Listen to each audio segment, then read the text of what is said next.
안녕하세요. 포유환율연구소입니다. 이번 시간에는 월스트리트 저널 보도 내용인데 S&P 520년 평균이 주가 수익률 15.7배니까 지금 올 13일, 그러니까 지난주 금요일 기준으로 16.8배니까 좀 높다 이거지요. 한 10% 정도 높으니 한 7% 정도는 더 빠져야 된다라는 기사를 봤어요. 근데 이러한 접근 방법이 과연 그 주가를 평가하는 기준이 되느냐? 물론 PER이라는 것이 현재 주가가 적정한지 판단 기준은 돼요. 그런데 이게 지난 20년 평균이 15배인데 지금 16배니까 비싸다라는 이 논리는 설득력이 없어요. 왜 그러냐 하면요. PER은 1년을 가지고 얘기하거든요. 그러니까 1년 동안의 그 영업실적, 과거 1년이든 아니면 미래 1년이든 그걸 가지고 얘기한다는 거죠.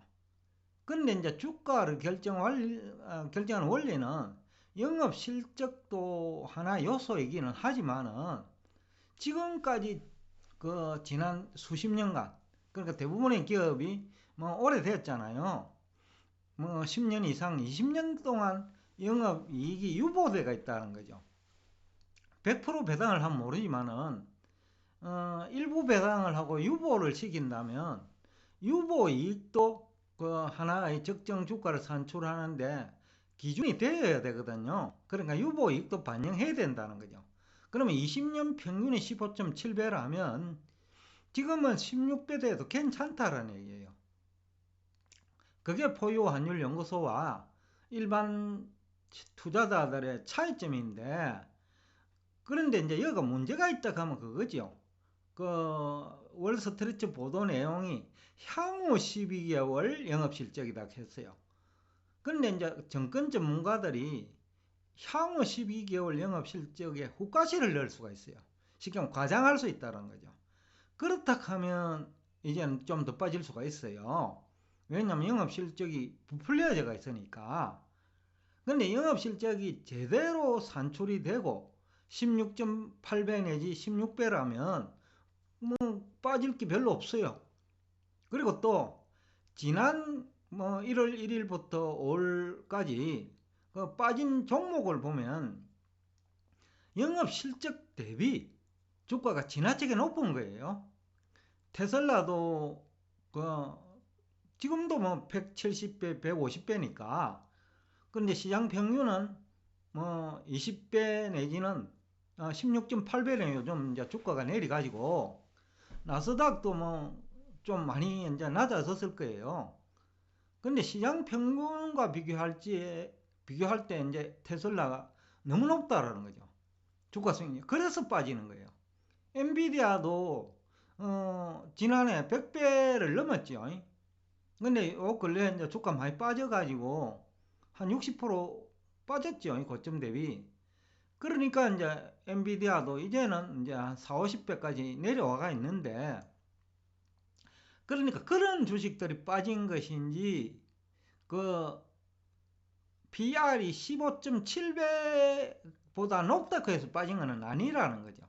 그래서 평균의 개념으로 접근해서는 안 된다. 왜냐하면요, 15.7배가 안 되는 주식도 있거든요. 그런 주식은 그럼 올라갈 수 있잖아요.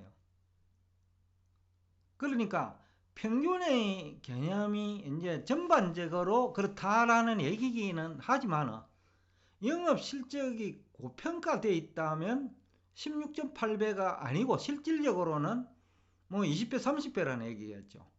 그래서 빠져야 된다라고 하면 설득력이 있어요. 그런데 향후 12월 영업실적을 제대로 평가했다면 그러면 16배라는 이유만으로 더 빠져야 된다는 논리는 그렇게 설득력이 없다. 지난 20년 평균이 15배라면. 그리고 또 하나는 지금 골드만삭스가 이제 성장률을 이제 2.4%로 하향 조정했어요. 올해 성장률입니다. 내년에는 1.8%까지 둔화되겠다는 보고서를 냈어요. 이거는 어느 정도 설득력이 있어요. 성장률이 둔화된다는 것은 매출액이 증가율이 둔화되죠. 그러니까 영업실적이 나빠진다는 거죠. 그러니까 앞에서 한 얘기하고 상통되죠. 영업실적이 나빠질 것 같으니까 지금도 PR로 보면 낮은 편이 아닌데 향후 더 나빠질 것 같으니까 주가가 빠진다라는 논리는 설득력이 있다는 거죠. 왜냐하면 주가가 미래지향적으로 움직이기 때문에 설득력이 있다는 거죠. 그렇다고 미래지향적이라고 하니까 5년, 10년 후가 아니고 6개월 내지 1년 정도를 놓고 보면 미래를, 그렇다 하면 이제 연말까지 2.7 정도는 될 거로 봤는데 원래 이제 나머지 기간 동안에 더 나빠져 가지고 2.4밖에 성장률이 안 나올 것 같다. 그러면 실적이 나빠지니까 주가 더 빠질 수 있다라는 주장은 설득력이 있다라는 거죠. 그 다음에 또 하나는 그 PR 20년 평균이 S&P 500입니다. 15.7배라고 했는데 2010년 이전에는 금리가 높았어요. 그러니까 금리가 높으면 그 PR이 조금 그 낮아져야 돼요. 그러니까 금리가 높을 때는 PR 15.7배가 높은 편이라는 거죠. 근데 금리가 지금 뭐 3% 안팎이잖아요. 그 국채 10년물 금리가. 그러면 한 6배도 큰 문제가 없다라는 거죠. 금리가 과거보다 낮기 때문에, 즉 돈이 갈 데가 없기 때문에 그 예금을 할 것이냐 주식 투자를 할 것이냐와 비교하면 금리가 낮을 때는 주식에 투자한다라는 그런 논리죠. 근데 지금 아직도 미국 10년물 금리는 3.0 안팎이니까 지난 10년 평균보다, 그러니까 2010년 이전 평균보다는 낮다라는 거죠. 그러니까 PR은 조금 높아도 된다라는 거죠. 금리를 놓고 보면. 그래서 이거를 복합적으로 봐가 얘기해야지 그 PR만 가지고 접근하면 설득력이 없는 거죠. 차라리 조금 전에 얘기한 대로 골드만삭스가 연초만 하더라도 올해 성장률이 2.7%는 될 줄 알았는데 이제 보니까 2.4밖에 안 될 것 같다. 러시아 우크라이나 전쟁이라든지 중국 경제 불확실성이라든지 그 다음에 미국의 물가 상승률이라든지 이런 것을 고려해 가지고 성장률이 둔화되고 영업실적이 나빠질 것 같으니까 주가가 빠져야 된다라면 논리는 돼요. 그렇지만은 PR 16배는 금리를 감안할 때는 높은 편은 아니다 라는 얘기를 하고 싶습니다. 앞에서도 잠시 얘기했지만은 일반적으로는 상장기업 유보이익이 자꾸 누적되고 있잖아요. 삼성전자도 보면 유보율이 굉장하거든요. 미국도 마찬가지라는 거죠. 애플 같은 거는. 그러니까 유보이익이 누적대가 있으면 그 한 해를 가지고 산출된 PR보다 PR이 조금 높더라도 문제가 없다라는 거죠. 그래서 오늘 왜 이 주제를 가지고 나왔냐면요, 여러분들이 어떤 신문에 보도가 되거나 아니면 유명 방송 채널에서 전문가라고 하면서 나와가지고 얘기하는 사람 내 얘기가 얼마나 설득력이 있는지는 판단할 수 있어야 된다는 뜻에서 오늘 이 주제를 가지고 나온 거죠.